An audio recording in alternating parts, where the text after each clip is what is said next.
Shalom jemaat yang terkasih dalam Tuhan Yesus Kristus. Salam sejahtera bagi kita semua.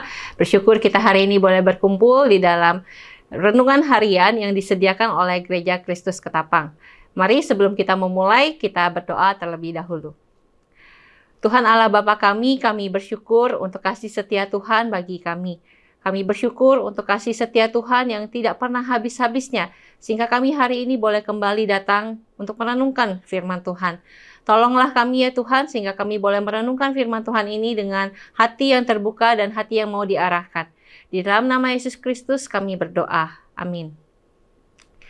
Bapak Ibu Saudara, renungan firman Tuhan hari ini terambil dari Yakobus pasal 4 ayat 4 sampai 10. Saya hanya akan membacakannya di ayat 4 saja. Demikianlah firman Tuhan, Yakobus pasal 4 ayat 4.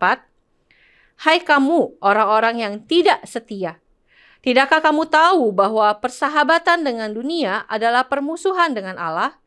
Jadi, barang siapa hendak menjadi sahabat dunia ini, ia menjadikan dirinya musuh Allah. Sampai di sini pembacaan firman Tuhan. Bapak Ibu Saudara, untuk memulai perenungan hari ini, saya ingin mengajak kita untuk berpikir sejenak. Masing-masing silahkan pikirkan, apa sih hal yang paling Anda sayangi di dunia ini? Atau apa sih hal yang paling Anda inginkan di dunia ini? Atau apa sih hal yang selalu Anda kejar di dunia ini?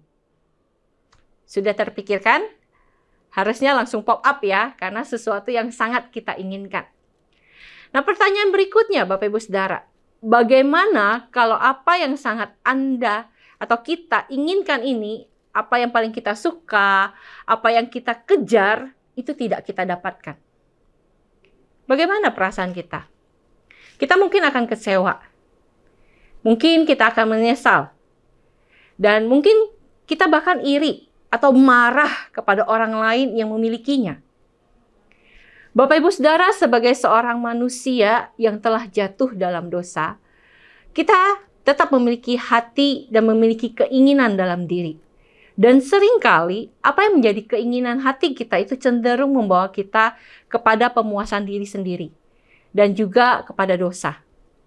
Di dalam bagian firman Tuhan yang kita renungkan hari ini, kita melihat adanya nasihat yang diberikan oleh Yakobus kepada orang-orang percaya. Di dalam nasihatnya ini, Yakobus dengan langsung menunjuk para pembacanya sebagai orang yang tidak setia.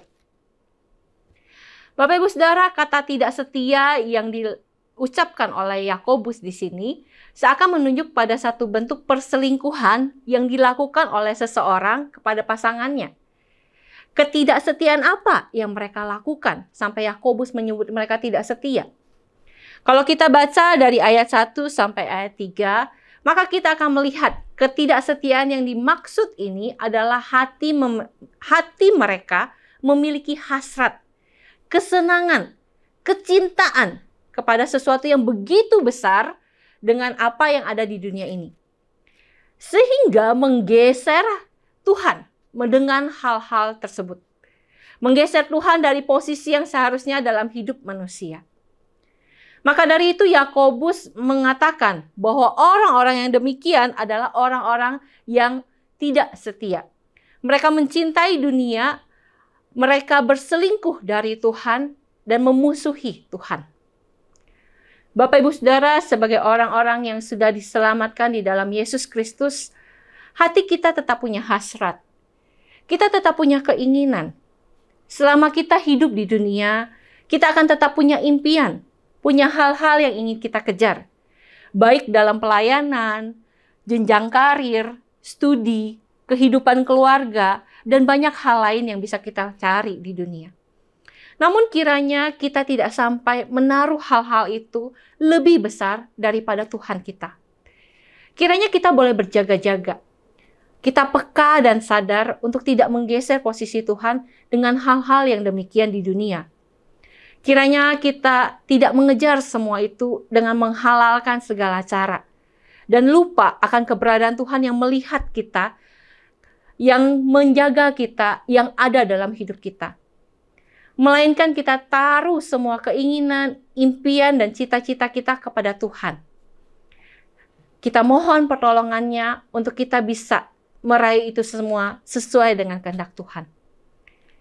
Biarlah kita boleh setia kepada Tuhan yang sudah menyelamatkan hidup kita.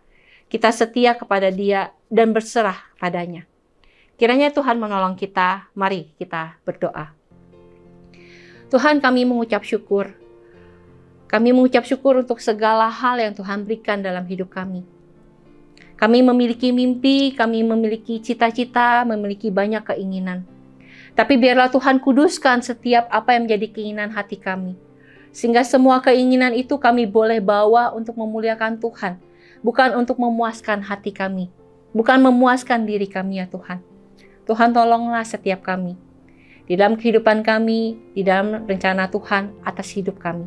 Dalam nama Yesus Kristus kami berdoa. Amin.